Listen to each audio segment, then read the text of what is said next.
Hello all, welcome to the next lecture of network theory.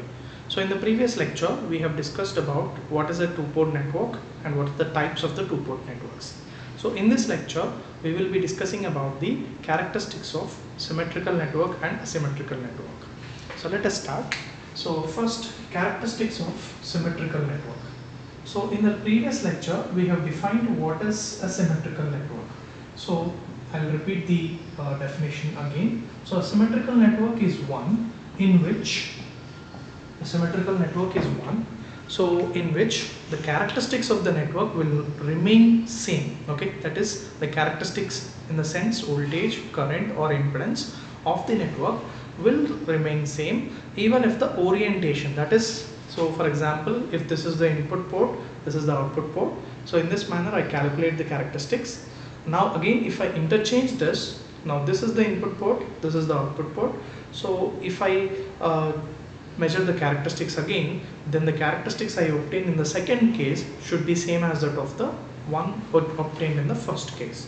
So if that is the thing, then such type of networks are called as the symmetrical networks. Okay, right. Now what are the characteristics of a symmetrical network? So in general, for example, if I look at the any network, so we have certain characteristics such as electrical characteristics such as voltage, current, okay, or impedances or resistances, capacitances, inductance, which we call together as impedance.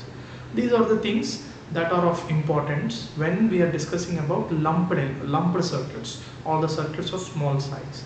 So as I said, when we are going for two-port networks, the main intention is, the main purpose of studying the two-port networks is, it is used for the analysis of long wired or long distance networks. So when the length of the network is very large, okay, so that's when the two-port networks are really useful for us.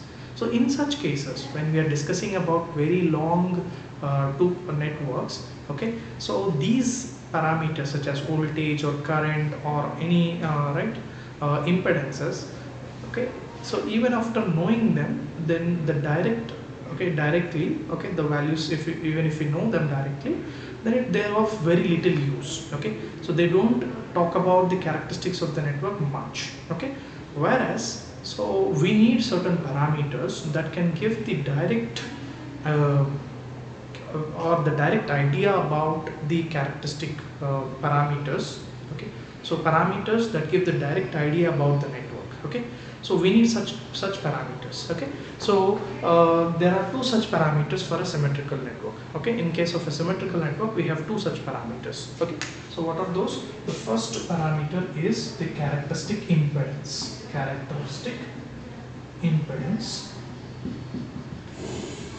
And the second parameter is propagation constant. So in case of long wires, okay, when we are discussing about long wires or lengthy networks, okay, so a large number of wires connected together or a few kilometers of cables that are connected together. So in such cases, right, we need to use certain parameters that give direct idea about the behavior of those cables or wires. Okay, so the traditional knowing of the traditional parameters such as voltage, current or impedance doesn't give us the complete picture. Okay, so that's the reason why in case of symmetrical networks we study about two important parameters, so that give the complete understanding or idea about the network. Okay, that can be of any length. Okay, yeah. So first thing is, as I said, the two important parameters. First parameter is characteristic impedance, second parameter is propagation constant. Now first parameter, characteristic impedance. So what is characteristic impedance? Okay, yeah. So characteristic impedance, as the name indicates, it is an impedance. Okay, so it is an impedance, right? So we know impedance means a combination of resistance and reactance. So it is an impedance. Okay. Now, right, what does this impedance means? So it is simple. In simple, we can define as the characteristic impedance is the input impedance. Of a infinitely long network. Okay, so infinitely long network. Simple definition of characteristic impedances. So it is the input impedance of an infinitely long network. So if I have an infinite, right, a length of a very large value, okay. So let's say a transmission line is there or a cable is there.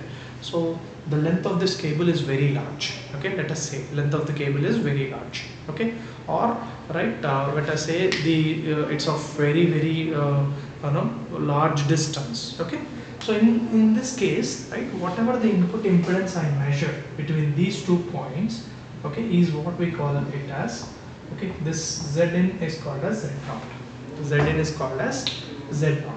Okay, so Zin is called as Z0.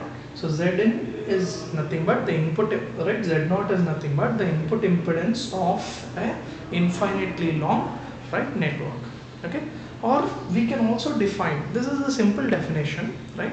So we can also define this characteristic impedance in another way. Okay, so let us say that this infinite network, whatever we have taken, okay, so this long wire or whatever the long cable we have taken, so let this be right, assumed as an interconnection of, okay, so infinite number of two-port networks. So generally, right, so one basic length, okay, let us say that, so one's unit distance, okay, a unit distance of this particular wire, okay, of 1 meter or 2 meters, whatever is the unit distance based on the properties. So each unit distance is represented by one network. Okay, so we can assume that each unit distance of the wire has one network. Okay, so therefore this long wires, okay, this long wire, we can assume it as an interconnection of infinite number of two-port networks. Okay, right. So in now, so if I represent like this, then what is the thing? What is that I am calling as Z0? Z0 is nothing but the input impedance. So input impedance of the first network. Okay, so right, Z0 is equal to Zin. Z0 is equal to Zin. That is the input impedance of the first network. Okay, of an infinite series of networks. Okay, so it is the input impedance of a infinite series of networks. So we can define in this way also. Z0, the characteristic impedance of, right, any network can be defined as the input impedance or the impedance measured at the input terminals when the network is having infinite number of or very large number of two ports. Okay, so this is the thing. This is one way of defining things. Now there is a small modification and we can define it in another way. Okay, so let us say that if this is an infinite one, right? So I cut it here. Okay, that means I remove the first element, okay, and the remaining thing as one. Okay, so this element, the first one is taken separate and the rest of the network is taken as another entity. Now that what will that do? So let us say that this is the first element I have cut here and the rest of the network is again like this. So we know that infinity minus 1, okay, if I subtract infinity 1 from infinity, what is the result? Again will be infinity. So therefore if I remove one or two networks, two-port networks from this infinite series, so the result will be again the infinite itself. Okay, now from the basic definition of Z0, we know that, okay, if there is an infinite series of networks, then the input impedance will be equal to Z0, right? So the input impedance here again will be same, Z0 itself. Okay, so I have something like this. So this is my first network. So this input impedance is there, which is equal to which is what I am writing. Okay, now there is an infinite series of networks like this. Okay, remaining like this. Okay, there is an infinite series of networks like this. So even if I take one out of this, the remaining thing is also infinite in length, isn't it? Okay, even if you remove one element, it doesn't make any change. So this is again an infinite series of networks itself. So if it is an infinite series of networks, then the input impedance that I measure here will be again Z0 itself. Correct? Okay. So therefore I can say that, okay, so therefore I can say that, so if I replace this entire thing, okay, so because the input impedance measured here is Z0, so we can replace this entire thing with Z0, okay. So therefore, right, so if I remove it like this, okay, right, this is what I get, okay. So there is another definition for characteristic impedance, okay. So what does this definition says is, so the characteristic impedance is nothing but the input impedance of the network when the network is terminated by an infinite series of networks or by the characteristic impedance itself, okay. So I'll repeat it again. So characteristic impedance of the network is nothing but it is the input impedance, okay, or impedance measured between the input terminals, okay, right, when the network is terminated by an infinite series of networks or by the characteristic impedance itself, okay, by Z0 itself. So if I terminate the network by Z0 itself, okay, then whatever the input impedance I measure, okay, whatever the input impedance I measure is called as the characteristic impedance of this network, okay. So generally we don't take, because as I said, this you know, it looks very odd. How can you, because without knowing the value of Z0, how can you connect Z0 here, okay. But this is just a definition, theoretical definition. Why? Because right, in practice, right, the length of the wire is infinite, okay. So we don't measure the characteristic impedance for each and every part, okay, right. So this is okay, very simple thing, right. So basically we can summarize the definitions. One definition is the characteristic impedance of a symmetrical network is the input impedance measured, right, when the length of the network is infinite. That is one definition. Second, the characteristic impedance is the input impedance of the network, okay, when the network is terminated by an infinite series of networks, okay, or the characteristic impedance of a network is nothing but it is the input impedance of the network when the network is terminated by the characteristic impedance itself, okay. So right, these are the three definitions, right. One point here that we have to observe, okay, is in all these three definitions we are talking about the input impedance itself. So basically characteristic impedance is input impedance of the network, okay, when the network is either infinitely long or it is terminated by infinite network, or if it is terminated by Z0 itself, okay, right. And why this network, why this impedance, that is the input impedance you measure, is called as characteristic impedance means, so see, if I take the any length, okay, a long wire, okay, if I measure the input impedance here, okay, then we are calling this as Z0, okay.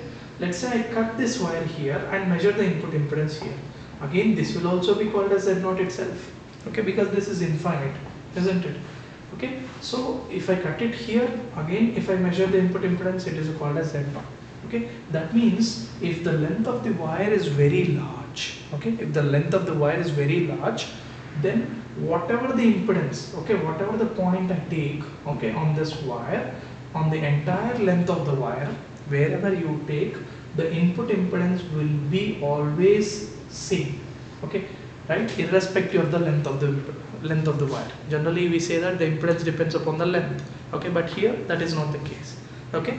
And the value of the input impedance or the value of the impedance at the point is going to be same throughout the length of the wire, okay.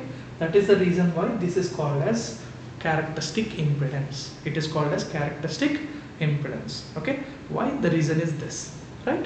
So I hope this is clear, okay. Yeah. So this is the first parameter, okay, so which is relating to the impedance. Now the second parameter that we have for a symmetrical network is the propagation constant, okay, is the propagation constant. Propagation constant. Now we know that, okay, so generally we are talking about the wires, okay. So what does the wire do, or what does a cable do? cable or wire or any network, what it is doing, it just generally it should actually transmit the signal from one end to the other end. Okay, or if there is a network, okay, let's say if it is a filter or if it's an attenuator, whatever it is, so it will produce an output signal, okay, which is proportional to the input signal multiplied by the whatever the network action that is there, right? Okay, so right, that generally in this case the input current, right, and output current will be proportional to each other.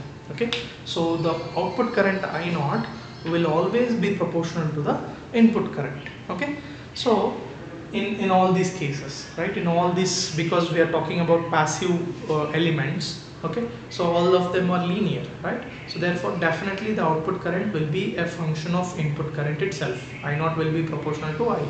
So we need, right, okay, so we need to, right, take out this proportionality. So we have a constant called as e power gamma. Okay, we have a proportionality constant called as e power gamma or e power minus gamma. Okay, so therefore, or we can write this as ii is equal to e power gamma into I naught. Okay, so in order to remove the proportionality proportionality, I introduce a constant. Okay, and that value of constant is actually written as e power minus gamma, or ii is equal to e power gamma into I naught. Okay, or I can write e power gamma is equal to ii by I naught, ii by I naught, or from this we can write this as gamma is equal to ln of ii by I naught. Okay, so gamma is equal to natural logarithm of input current to the output current. Okay, so remember this is a constant, right? That's the reason why this is called as a propagation constant. It is a constant. Okay, it is a constant introduced to remove the proportionality. Okay, so output current of the network will depend upon the input current, will be proportional to the input current. So if I have a network like this, okay, so this network, right, has an input current II and the output current is I naught. Okay, so this is my network, right? Now the output current will be proportional to the input current. Okay, so that is, in order to remove proportionality constant, we need to add a, right, proportionality, we need a constant. So I add a constant here. So ii is equal to e power gamma into I naught. Now from this, e power gamma is equal to ii by I naught, input current by output current. Okay, so right, so therefore gamma is equal to ln of ii by I naught. Okay, yeah, so from this we can define the propagation constant. So propagation gamma here, okay, gamma is the propagation constant. So gamma can be defined as, the propagation constant can be defined as the natural logarithm of the ratio of input current to the output current. Okay, so it is the natural logarithm of input current to the output current. Okay, so that is what we call it as the propagation constant. Okay, so gamma, right, gamma is equal to ln of ii by I naught. Okay, yeah, so one thing we can observe here is, so this gamma generally is relating to the input current to output current, correct?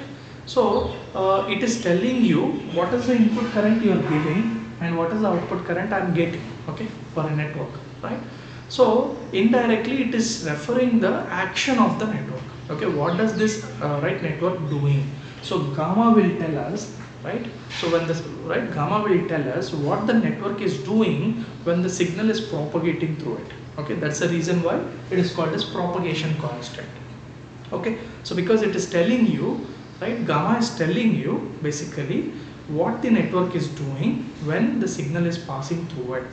Okay, right, and again this gamma, this propagation constant, has two factors. Okay, that is, so whenever the signal is propagating through the network, there are two things that can happen.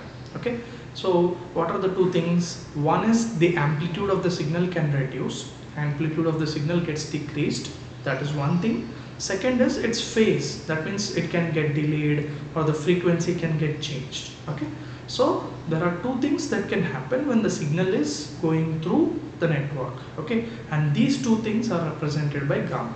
Okay, gamma has two components, one is alpha, other is beta. Alpha is attenuation constant, beta is phase constant. So alpha tells me, that is attenuation constant, tells me what is the amount of signal, reduction in the signal strength when the signal goes through the network. Okay, that is whenever the signal is going through the network, how much strength of the signal is reducing, that's given by alpha. And beta tells me what is the amount of phase delay, that means the delay that can happen when the signal is propagating through the network.